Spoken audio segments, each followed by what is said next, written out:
You could slit its throat, you could break its neck. It's capitalism. They do in other cultures, so who are we to judge? The Last Alaskans. Do you have a favorite superhero? Scarlet Witch. What would you say is the difference between a superhero and a sort of like normal person? They have a power that's like been amplified in some way that normal lay people don't have. I think that's right. They have some sort of power that a normal person, keep putting that in quotes, doesn't have. So they have some sort of power over normal people. The supervillain also has a power that a normal person doesn't have. So then what's the difference between a supervillain and a superhero?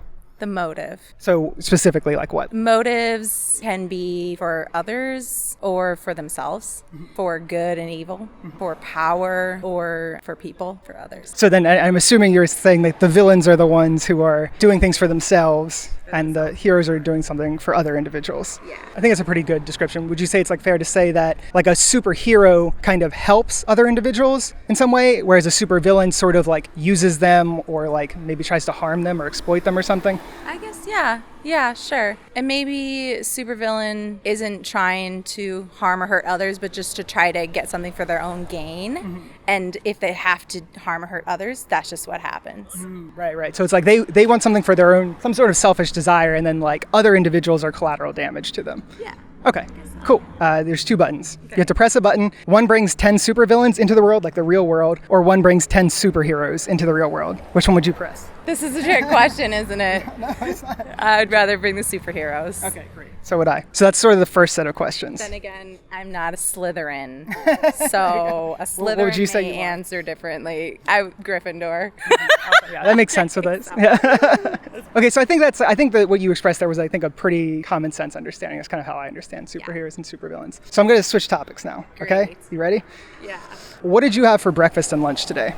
I didn't have breakfast, unless you count it as a cup of coffee. And for lunch, I went to Press and had a crepe. What was in the crate? Ham, eggs. Let's take ham, for instance. What happened to get that ham onto that crate? Well, it must have been a lot of process, like a big process. Where does it start? From an animal. The animal had to be born, raised, killed, prepared, packaged, sent, eaten, and many other things that I don't know about. I think that's a good summary of the process. So would you say that humans in general, compared to like a pig, for instance, would you say that we are more powerful than them, that we have power over them? Yes. However, we have, like, over animals? Yeah. Over all animals? Let's go just with farm animals for right now. Oh, farm animals, typically, yeah, because farm animals typically aren't aggressive, so we are able to overpower them quickly, whereas wild animals, not like tiger, no, I wouldn't say. A tiger might f*** us up. Yeah, we'd be f***ed. But yeah, sure, I would say, unfortunately, yes, we're able to coerce them more easily than other animals. So we kind of said earlier, the difference between like a superhero and a regular person is that the superhero has power over that person. And then we said the difference between a supervillain and a superhero was that the hero uses that power to help other individuals, whereas the supervillain kind of uses it in a way that's either these other individuals are collateral damage for a selfish reason, where they exploit them or harm them or something, you know. So knowing that we have power over those animals, would you say the way we exercise that power is more like a superhero or a supervillain? I would say maybe neither, because superheroes are trying to protect people and supervillains are trying to have things for their own gain. And I don't think that's on the same XY axis as eating. I guess maybe why would it not be on the same axis as eating? What's different about eating? I guess like eating is something we all do that we just need. It's like a basic need. No, I agree. We definitely need to eat, so we agree there. Do we need to eat animals? I guess not. No, I don't think we need to. So I guess then in that sense, in the same way that like some sort of supervillain wouldn't need to do something to get their own personal gain, in the same way we wouldn't need to eat animals for our own personal gain. Can you say that again? So in the same way, so like I kind of think we see supervillains as, you know, they're doing something for some reason, some like personal selfish reason, and then someone gets hurt because of it, right? And they don't need to do that, right? Because it would be different if the supervillain like had to do something. But if it's not for your survival or something in that realm, right? They're essentially doing it when they don't need to. And so we just sort of said that humans also don't need to eat animals. So given that, do you still think think that the eating of animals is different? You know, I've thought about this topic a lot. And I think that like the way that I look at it is we all have our own responsibility to do things ethically. And, you know, ethics is a whole topic unto itself, but there is some sort of moral code that we all kind of abide by. And I think that it's okay to eat anything that's edible. However, there are humans that can corrupt the system and make it difficult, you know, make that process that comes from seed to table not ethical. So you said something there, you said as long as something's edible, it's okay to eat it. Are humans edible? Oh my word, sure, right? We got meat. Is it okay to eat humans? I also said there's a moral code. And there is a difference between animals, humans, vegetables, plants, and humans. There's a difference between that. There's just a difference. There's just an innate difference between us. What would you say is the innate difference? I would say, I keep saying, I would say. That's okay, yeah. Not everyone has thought about this super deeply, so kind of with these interviews, we get to see people's sort of thoughts. The innate difference, I guess, is more capacity for knowledge. We have language. Now animals have language too, but we have more diverse language, more complex language. We're more complex. We value life a little bit more. Like when an animal dies, that's different from when a human dies. There's mourning, sure, in animals. Some animals do mourn, but when a human dies, it's more grievous. Like if I were to ask you, would you rather have an animal die or a human die? What would you choose? I would choose the animal to die. But let me ask you a question. If you could choose an animal to die or no one to die, who would you choose? Depends on what it's for. Okay, let's say it's a pig. Let's say it's a pig being raised for food, and you could not eat the pig. Yeah. Or you could eat the pig. Now, it's not just that you're eating the pig, right? It's the process that the pig goes through. Yeah. Let me give you a quick overview. So pigs are castrated, oftentimes with no painkillers. They have their tails cut off and their teeth cut out, usually when they're very young. Do you know why they would do that? Gosh, I guess I don't. No. Yeah, it's surprising. The reason is because we pack them into very close quarters, and basically what happens is they sort of go insane and they'll bite each other's tails off, and then they'll sort of get infected. And then do you know how we kill most pigs? Probably devastating.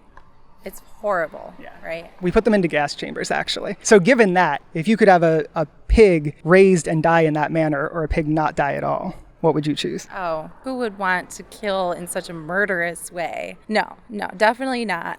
The thing that I think of is kind of interesting, but the Last Alaskans, there is a way to kill an animal and there's a way not to do it. Humans survived off of animals because they're more plentiful. There's more nutrients packed in an animal than in one vegetable. So you can't eat just one vegetable. You have to have a variety for humans 200, 400, years ago. So do you need that now though? Can we eat now though?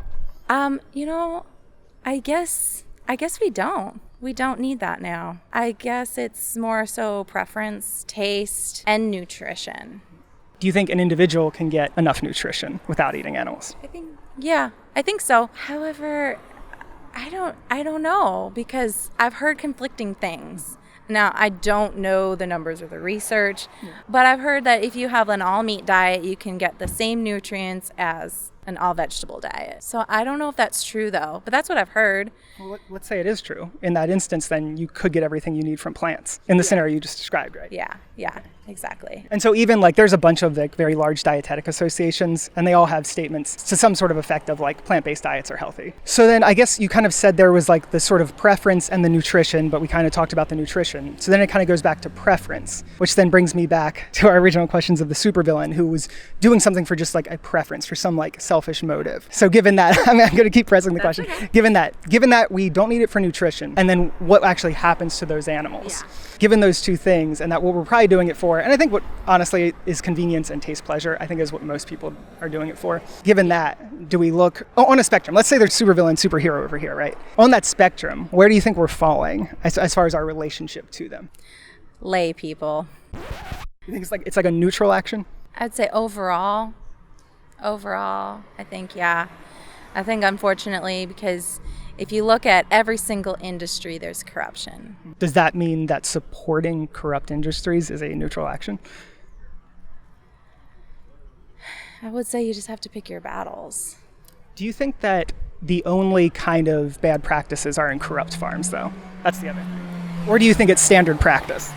The only kind of bad practices are in corrupt farms. No, sorry. Do you think as far as because you were talking about sort of corrupt industries, right? I thought maybe that was implying that animals are only mistreated on corrupt farms or corrupt slaughterhouses. Do you think it's only the corrupt ones, or do you think standard practice? Probably standard practice by now. I mean, it's capitalism. It's capitalism. Right? Yeah. It's capitalism. Yeah. And we've grown too far to have farms that are just like right across the street where we can go and kill ethically. Go and kill ethically. Yeah, let me ask you one more question there. So that it's true. Most animals you buy are going to come from a totally horrific place. But you kind of said kill ethically. So is there a way to ethically kill someone who doesn't want to die, even if you do it painlessly? Not a human, but yeah. Is there a way to kill an animal ethically who doesn't want to die? Well, that's what I meant by yes. Oh, it's okay. Okay, so you would say yes. Human? Mm-hmm. No. So if there was a dog walking by and I pulled out a gun and shot it in the head, and it didn't know it was coming, it was a painless death, would you say that was an ethical thing to do? That's an interesting question. Why would you do that? Taste pleasure. Because it's pleasurable? Taste pleasure. I'm gonna eat the dog. Oh, okay. Well, that's a whole other topic because there are some cultures that do eat dogs. Does that make it right? What was the original question? Sorry, it's a gruesome one. If a dog walked by No, here, before that. Is there a way to kill an animal ethically? an animal that doesn't want to die. Yes. Yes. What is it? How do you do that? You could use Native American way by thanking the animal and then killing it. You could slit its throat. You could break its neck. You could kill it so that you could eat it so you have nutrition. So if a dog walked by and I said thank you for being a delicious dog, and then I slit its throat, would you say that was ethical? Well, it's kind of in a public place. So you would say the only reason that was unethical is because it was in a public place. I mean, there's like human decency. We don't want blood on the sidewalk. Okay, let's say it's in my backyard.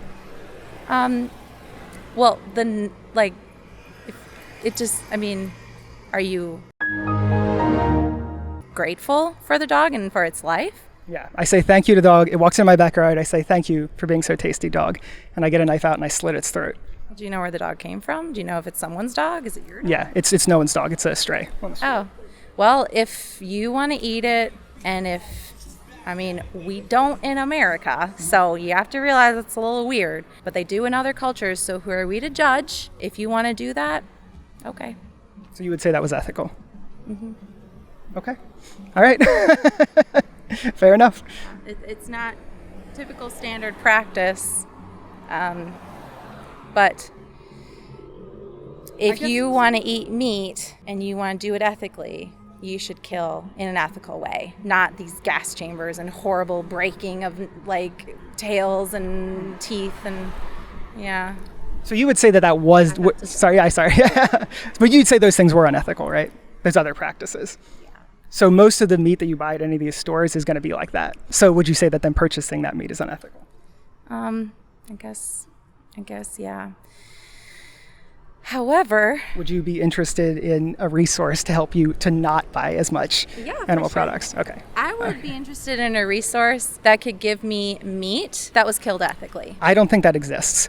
so I don't have that resource. I know. But yeah. I know. I think that it has and that it can. We look at our past of 1800s where they killed animals to survive. It was a survival thing. Is it a survival thing now, though? Sure. You think that we need to eat meat? I've been vegan for 2 years, so unless I'm about to die any second here. I would say it can be a survival thing to others who... Would it be for you? Yeah, because I'm not going to go plant-based. But could you survive plant-based? I don't know. I don't know, because plants, they are more expensive. They die faster. And also, I think people want to enjoy their lives, and people enjoy eating meat. Do you think that Probably a whole other question. Sorry. I have to Okay. go. So yeah, the resource I would tell you about is Challenge 22. Goes over everything, but it does really give you a good resource of like. So if you enjoyed this video and want to help me make this my full-time career, check out my Patreon in the description. And shout out to Ryan O'Neill, Tom Eisenweiss, Nutbase News, and Matthew Lara.